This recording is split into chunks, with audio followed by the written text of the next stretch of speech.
بھالو میاں کی کہانی۔ بھالو میاں کی کہانی سنیے، دلچسپ اور مزیدار۔ ایک گھنے جنگل میں بھالو میاں رہتے تھے۔ وہ بڑے ہی نیک دل مگر تھوڑے سست مزاج تھے۔ تمام دن درخت کے نیچے بیٹھے رہتے اور کہتے، ارے محنت کس نے کرنی ہے؟ شہد خود چل کر میرے پاس آ جائے گا۔ یہی سوچ سوچ کر وہ خوش ہوتے رہتے، مگر شہد حاصل کرنے کی کوئی جستجو اور محنت نہ کرتے۔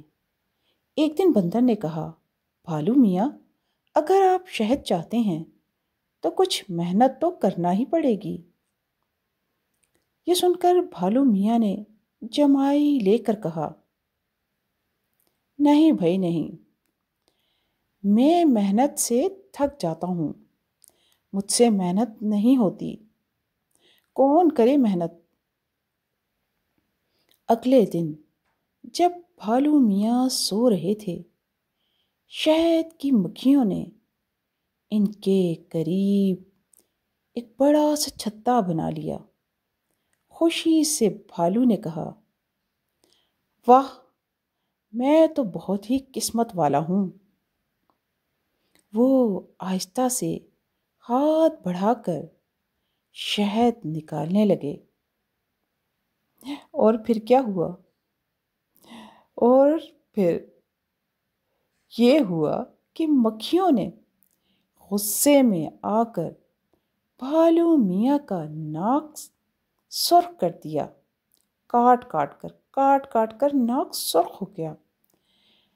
وہ دوڑتے ہوئے درخت کے پیچھے جا چھپے اور چیخنے چلانے لگے، ارے بھائی، میں نے تو ذرا سا شہد چکھنے کی کوشش کی تھی، سارا شہد ہی تو نہیں کھا لیا تھا،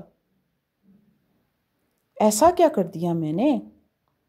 کچھ دیر بعد جب مکھیاں اڑ گئیں، وہاں سے چلی گئیں، تو بھالو میاں نے سوچا، اب سمجھ میں آیا، قسمت نہیں، محنت ہی اصل شہد ہے۔ محنت سے سب کچھ حاصل ہو جاتا ہے۔ شہد سے لے کر منزل تک آپ حاصل کر لیتے ہیں۔ اس دن کے بعد وہ روز صبح نکلتے، پھل چنتے، درختوں پر چڑھتے اور تھوڑا سا شہد خود کھاتے اور خود بھی کھاتے اور کماتے۔ یوں وہ جنگل کے محنتی بھالو کہلانے لگے۔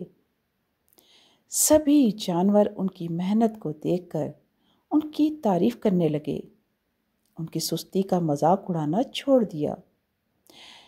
تو دوستو، جو کام خود کیا جائے اس کا مزہ اور مٹھاس شہد سے زیادہ ہوتی ہے۔